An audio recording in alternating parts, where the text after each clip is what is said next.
Thanks, Harriet. Somebody jump in. What do you see out of Elon? Generic as it can get, huh, right?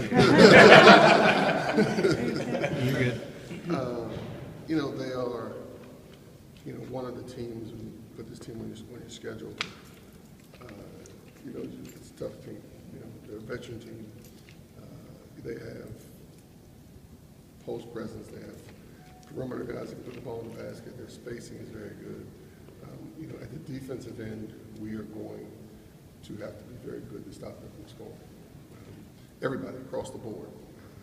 And then at the offensive end, you know, they play usually, and they can mix it up a little bit, but, you know, they play the ball side very hard, very aggressive, without taking chances. And so they can make it hard for you to score. So, you know, it's a team that's picked at the top of their league, and so it's one of these games you put on the schedule just to kind of see where you are.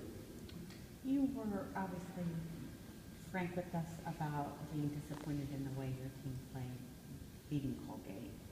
In the past 10 days, are there things you've focused on in practice you could share with us and see in stride?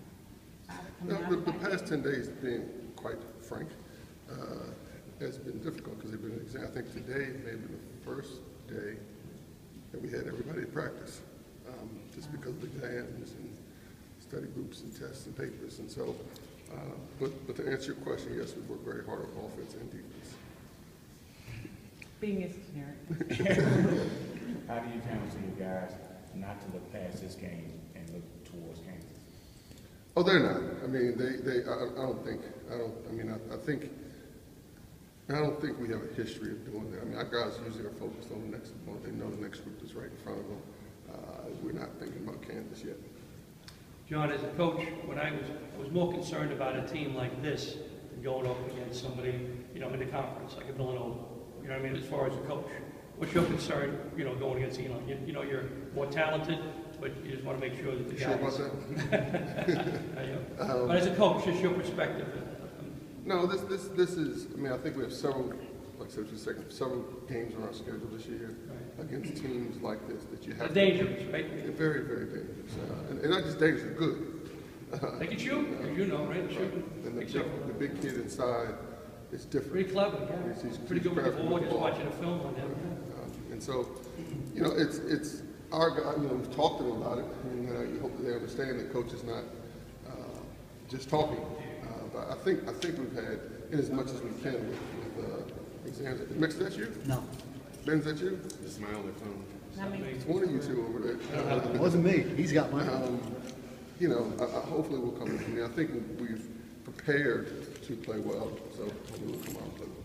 You've had a tendency to get off to slow starts for a lot of your games in the early part of the season. And with the 10-day layoff and exams and a looming matchup against Kansas, what makes you think tomorrow night will be different when you guys getting off to a better start? What makes you think? I think it'll be different. With Nate. What makes you think it will be different? I don't know that it will. You know, it's hard to say. I don't think there's been a common theme into why we've had slow starts. Last game, didn't we start 10-0? Yeah. One of these games, Yeah, I think it was the last game. It's sluggish first half overall. Better second half? Yes. Okay. Closing strong. I'm not sure. I mean, I think, you know, we've had a chance to find our rhythm and figure out what's working, what's not working. I don't know that there's been a common theme or common thread as to why our second halves have been better than our first. You know, that being said, I don't necessarily think we've across the board had poor first halves. We've just played better in the second half.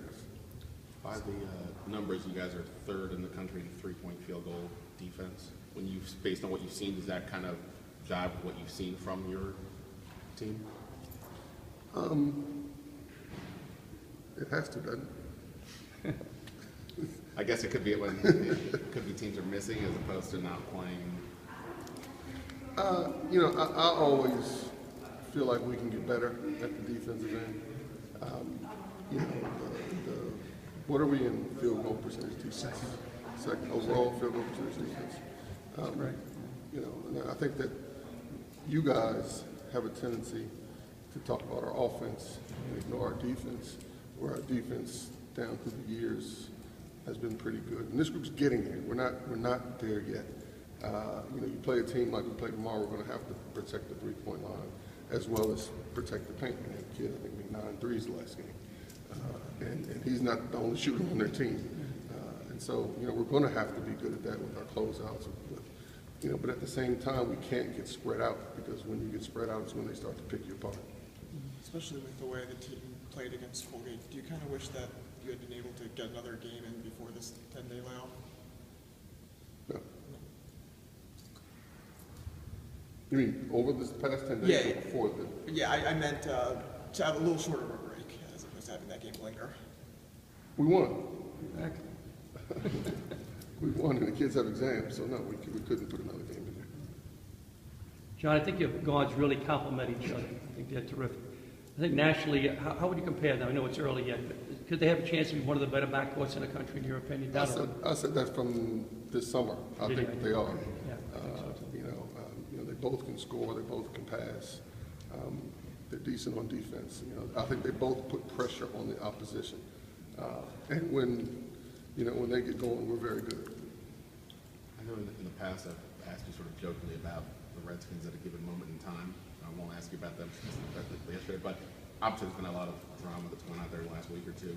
Can you use any of that with helping with teaching your players about, I don't know, sport, life, whatever, just because it's such in the air and it's like the elephant in the room for everybody around town? Or is it just another? I guess I could. I had never thought about that.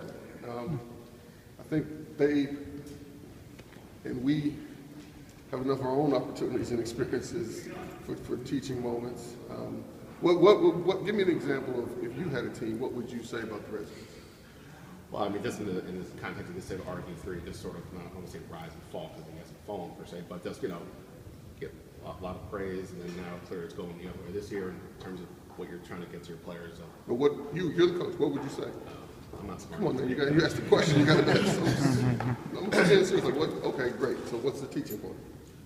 I guess if you see something within how he handles himself, perhaps being related to the players, something out of that. How is he handling himself? I think there's some questionable stuff that he's maybe said and done over the last few months. Some might argue. Okay. No, I haven't used that to teach the Redskins. Fair enough. Against We're going to win the next week. Cowboys next week? Against a fast-paced team like Elon that likes to run and gun, sort of, are you guys, especially with a big size advantage, going to make a concerted effort to slow it down and feed it down low to Josh and Nate and Mikhail, the big guys? We're not going into this saying let's slow it down. But that being said, do we want to get the ball inside? Yes. Any other questions for Coach? And last thing, Greg Whittington found out that he was accepted as a transfer at Rutgers. You sure about happy? that? Or he says he's transferring now to Rutgers. Okay. Are you happy for him? And did you talk with Coach Cox up at Rutgers about him? Have any conversations? I didn't talk to Coach Cox. I talked to Coach Jordan. Jordan. No, but Coach Cox he was on your staff, Yeah, correct? I talked with Eddie. Okay. And so I wish Greg the best. Thank you, everyone. Thank you.